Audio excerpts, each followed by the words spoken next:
How's it going, everybody? Doing a video here. I guess it's gonna be the first one of a series I'd like to do. I'm gonna call it Completed, and it's a review, thoughts on games I've recently beat.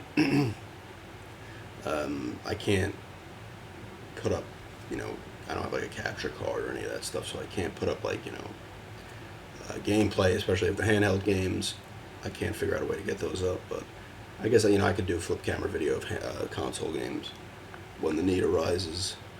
I could talk over that, but this first one here is Castlevania, Lords of Shadow, Mirrors of Fate for the 3DS. I beat this over the weekend. I was in South Carolina from Friday to yesterday, and I brought it with me. And I'd already beaten about half of it. I finished it off down there. This is a good game. This is a really good game. This is part of the Lords of Shadow series that started on the 360 and the PS3. I've not played the second one. This one takes place after the first, I believe. And you're using Simon Belmont and Trevor Belmont, who are both characters. You use Alucard as well. They're both characters, those are all characters throughout the series. This is just like a reimagining of Lords of Shadow. It's its own storyline. It has nothing to do with those, but they've taken characters from the other ones and done what they have with them. But it's a really cool game. It's 2D. It's obviously not 3D, this one. And it looks good. It's a good looking game, I think. The combat is similar to the console ones. You get the combat cross, which you're using. Simon uses a whip, actually. Trevor uses the combat cross that Gabriel used. And combat's similar to that. You got all types of combos. As you level up, you get more combos. There's a good variety of enemies to fight. A lot of them, taken back to the classic Castlevania. You got like Merman and the friggin' skeletons and shit like that, gargoyle type things flying around. There's vampire knights, which are cool. There's bigger enemies you can fight. It's like these spirits go into these giant suits of armor you gotta fight, which are fun to battle. Game's pretty lengthy. I put a little over 10 hours into it. 10 hours, like 4 minutes, and I beat the 83%. That's there because you can get to upgrade your health or expand on your health and your magic or the amount of equipment you can carry for certain weapons. You can find chests throughout, and you can't get to certain ones until you have certain abilities, so there's some backtracking involved. Through the big areas you go through, there's a little map on the bottom of the 2DS screen or 3DS screen, whatever one you're using. There's a little map there, which is cool because you can use the stylus to, you come across a place where you can't get to it because you don't have a certain thing. You can mark that on the map and then go back and you'll remember where to head. But yeah, I didn't get my levels up all the way. You can also find little entries into the bestiary, and there's knights from the Brotherhood that are scattered throughout the castle that have little notes on them and shit. Those guys, you could also find those bodies in the other Lords of Shadow game. And it's cool. Like I said, it looks pretty good. You got Robert Carlyle, who voiced Gabriel, and the other one he's back as Dracula. Now, that's a spoiler. He becomes Dracula, and the other one actually happens, and it doesn't. At the end cutscene after the credits, you saw it in Lords of Shadow, but you actually don't. It doesn't actually happen until one of the downloadable contents. You actually see it happen. You get to play through it and whatever, but it's kind of stupid. It should have been in the original game. Like I said, though, it looks cool. It's 2D. It's not like the classics, the GBAs or the PS1 or the old Nintendo, Super Nintendo ones, Genesis, that shit. I mean, it's 2D like that, and you're going through the castle and shit, and you got the little map and whatnot. But it's not that complete style. This is you got a lot more moves in this. You get axes, you get little bombs, which are like the holy water. You get a boomerang type thing. You have these speed boots you pick up so you can take long jumps. You get this claw thing where you can climb up stuff by hitting B or slide down and stuff. It's cool. The story's pretty good. You start as Gabriel. You play, I think, the prologue. You play as Gabriel, just a quick thing, and then they show. There's gonna be spoilers throughout this. They show the Order, the Brotherhood, which he was a part of, talking to his wife. He doesn't know he has a kid, and she's pregnant. They're like, listen, we got to take the kid because they find out, they look in the mirror of fate, and they see what his fate's going to end up being and who he's going to become. So they take the kid, and then it fast forwards, and you're using Simon, who wants to avenge his death, and Trevor is Simon's father. Trevor is also another character. I won't spoil that, but he becomes someone else, which I think I probably kind of gave it away, but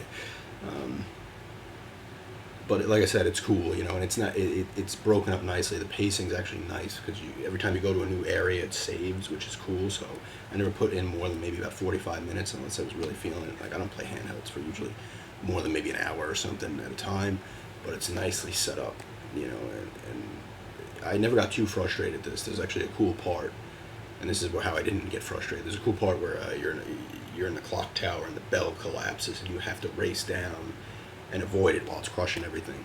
And you got to do all your moves. You got to double jump. You got to freaking whip onto things and swing. You got to slide down walls. But I died at least like 15 times on that. But it never frustrated me at all because it's quick. There's checkpoints in it.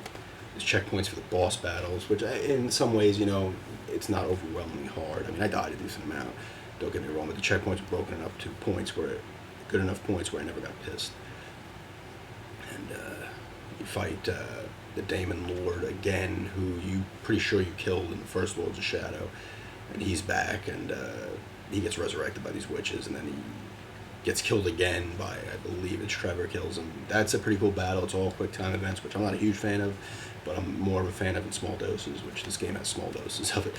And they wouldn't have been able to do that battle, I don't think, on a handheld the way it was going down, unless it was quick time events. But he gets brought back by the toy maker, and then you fight him twice. You fight him actually before he turned into the creature, into the robot type thing. There's a succubus you fight as a boss, as an executioner, which was cool. You end up fighting a few of them. Those are cool characters, like these little imp things that will throw shit at you. Whatever I can't remember what they're called.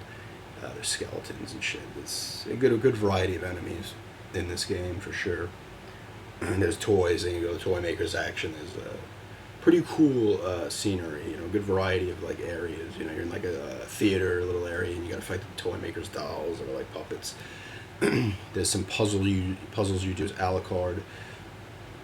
We got to move stuff around in the environment and stuff. There's blocks you can push from time to time as well to get to higher places. But like I said, it's cool. The combat's cool. Graphically, I think it looks good. I mean, it's not... I couldn't obviously use it in 3D, but in 2D it was fine.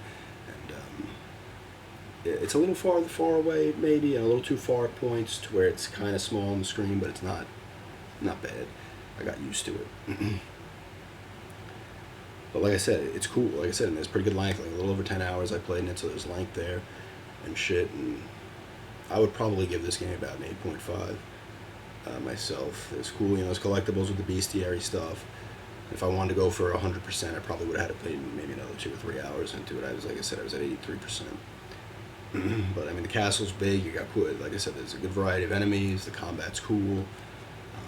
Occasionally it would chug when too many guys got on screen. It would slow down a little bit, but didn't happen too often. The cutscenes are cool. They have a cool art style to them. There's not a ton of them, but there's maybe about 10, maybe a little more throughout the game. Voice acting's decent. Robert Carlyle's back, and he doesn't have too many lines, but you fight him as well twice. So he's a boss. He's obviously the last one. But it's cool. Like I said, the combat's cool. Platforming's fun. There's like occasionally little, your like steam will come down. You have to avoid, or the classic skull heads, like dragon skull heads that shoot fire at you, are there as well. There's a few parts where you have to use a little mine cart, and you gotta spin the little thumb pad thing to go, and you gotta stop at a few points and shit. It's cool. Like I said, it's a good variety overall in this. I would definitely pick this up if you're into 2D games, or you like the Lords of Shadow series, because it's worth it. I don't hear too many people talking about this game when I hear them talk about the 3DS and collections and whatever. And it's one I always wanted whenever I eventually did get one. It's one of the games I wanted, and it's not too pricey either.